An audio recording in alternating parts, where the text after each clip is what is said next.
All right, I'd like to welcome Daisy to Grady TV. You may know her from several appearances on Soft White Underbelly, as well as a lot of YouTube channels detailing Venice Beach.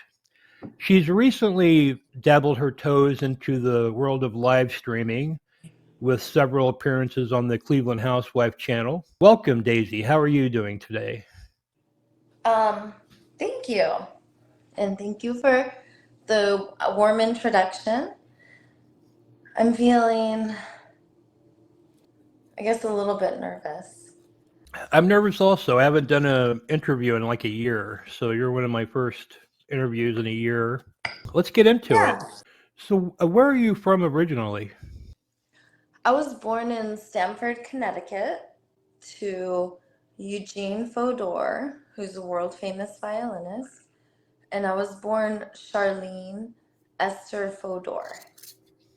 And I was born to Susan Davis. She is a gifted opera singer, and she is a socialite and a famous for her beauty alone.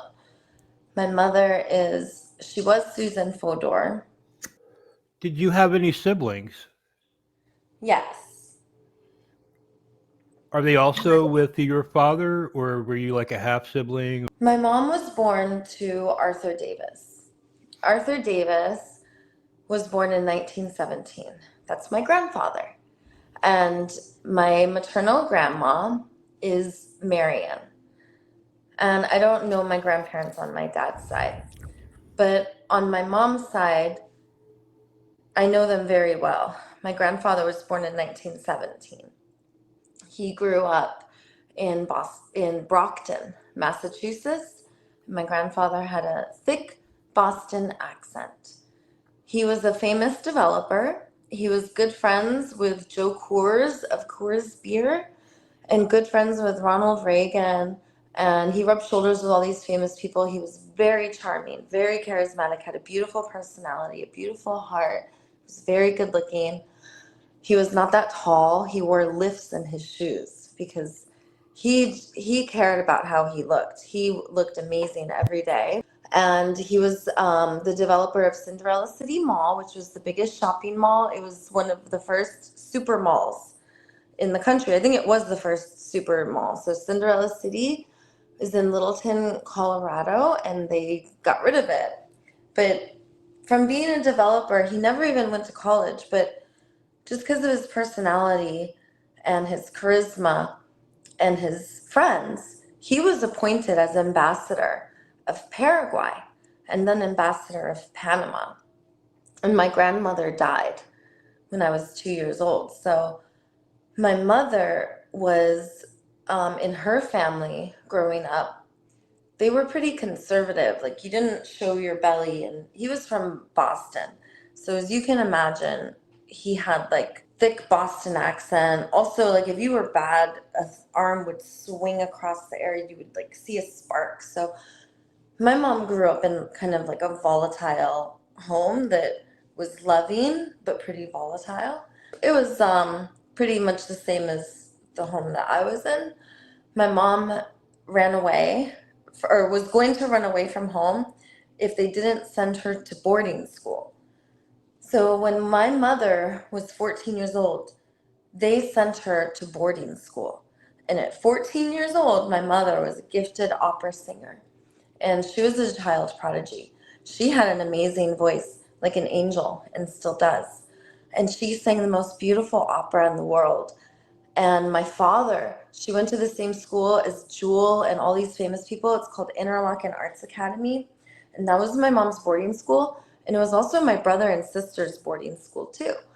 And my mom was at her boarding school, and my father, the most amazing violinist of our time, the most gifted and talented and famous, not only for his violin, but for his good looks, Eugene Fodor. He was a regular on the Johnny Carson show, The Tonight Show in the 1980s. He was always on the front page of the newspapers. He was an amazing star. And he played his gorgeous, glorious violin And my mother met him at her school, Interlochen, because he was playing his violin. And he came to her and he said, beautiful dress. And she said, why? Do you want to wear it? And she was very sassy to him and almost like dismissing this gorgeous, handsome violinist. And I'm pretty sure he was probably like 10 years older than her. She was 14 years old. He swept her off her feet, of course. She had 3 children in, I think, 4 years. And my brother, my sister, and I are all 18 months apart exactly. And I am the middle one. My sister, I call her Princess Dana Lala. She is a year and a half older than me, born Daniela Davis, or born Daniela Fodor.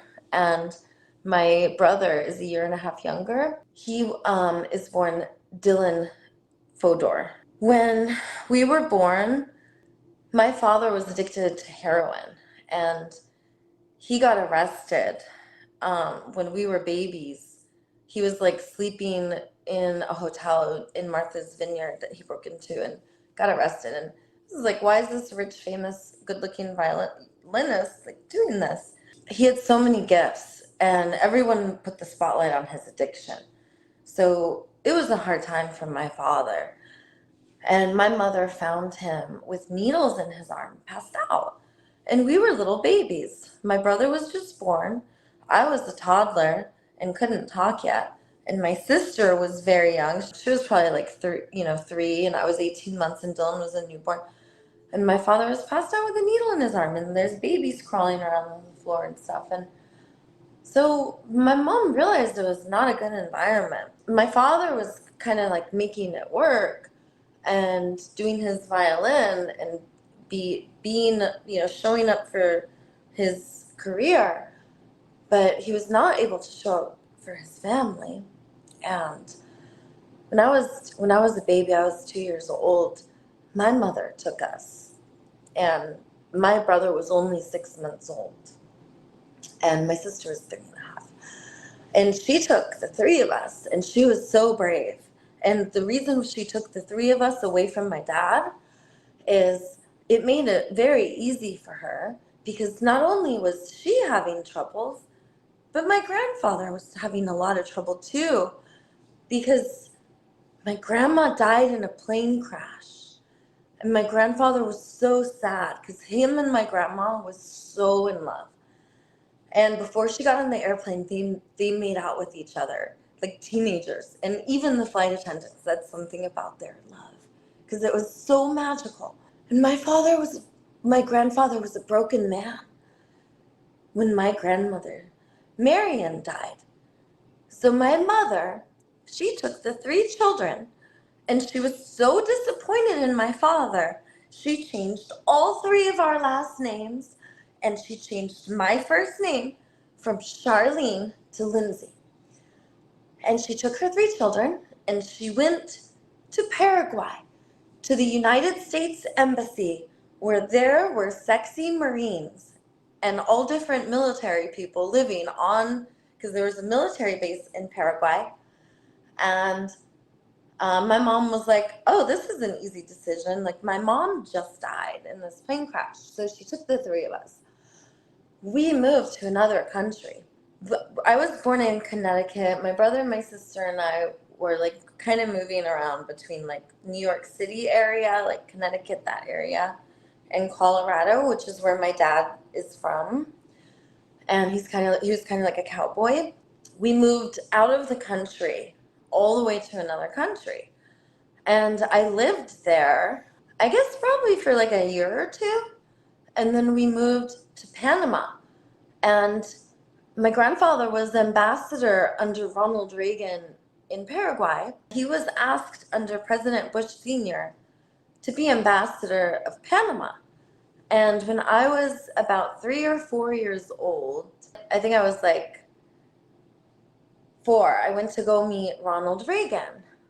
And after meeting Ronald Reagan, I realized the president's a really big deal. So when we moved to Panama, I got to meet President Bush Sr.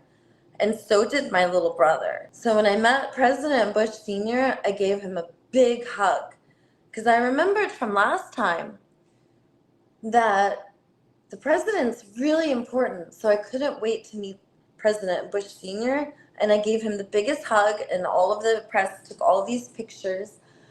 And then afterwards, my brother, I think he was upset of all the attention I got. So he made the President of the United States, President Bush Sr., look for about 10 minutes for a yo-yo because he heard that last time I was at the Oval Office, President Ronald Reagan gave me a yo-yo. So my brother wanted a yo-yo also. And he made the president look because that yo-yo was important to him. So that was very memorable for me.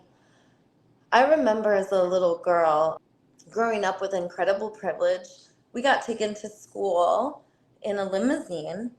We each had our own nanny. My nanny's name was Bibi. My brother's name was Acela, and I forgot my sister's nanny's name. The reason I remember my nanny's name is because she was my nanny and I loved her, and she used to caress me from head to toe, and I loved Bibi so much, and that was my nanny. I remember Acela because my brother and I were super tight, and so our nannies and us were always together. And also, Acela moved with my family when we left Panama, so that's why I remember Acela. And the reason I'm talking about my nannies is because they had a very, very profound impact on me. My nannies taught me touch that I didn't have to question. They never once struck me or hit me or used violence. They were always loving. I never had to question their love. They never spoke to me with disrespect. They showed me unconditional love. They showed me affection.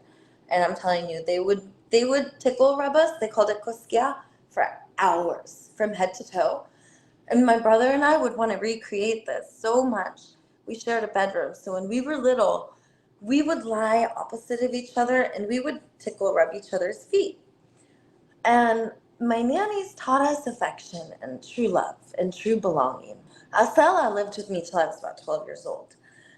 And it was so nice having her. It was so nice. So let me ask you. So this is in South America, I'm assuming. Mm-hmm. But when he And came to the United States, we brought one of the nannies with us.